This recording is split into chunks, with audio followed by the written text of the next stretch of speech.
So this is part one in the movie poster design. I'm going to show you how to set up your canvas and then also how to customize your background. So the first thing you want to do is go to File, New in Photoshop. I'm going to name this movie poster. You want to make sure your width and height are on inches.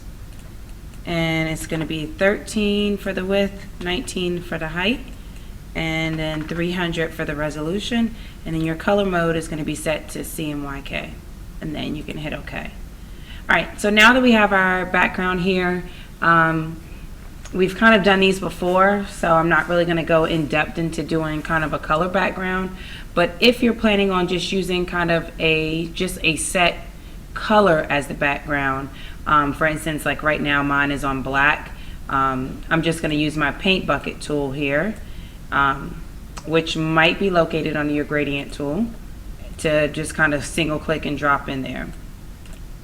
You could also do kind of like a gradient color as well, so if that kind of went along with your theme and you wanted to do something that's more like that, you could.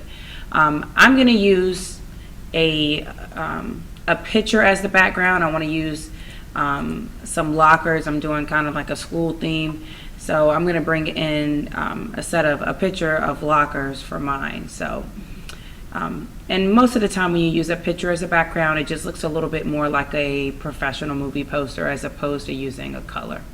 So I'm going to go to File, Place, and I downloaded it from the internet, so I'm going to go to my downloads folder and get it from there.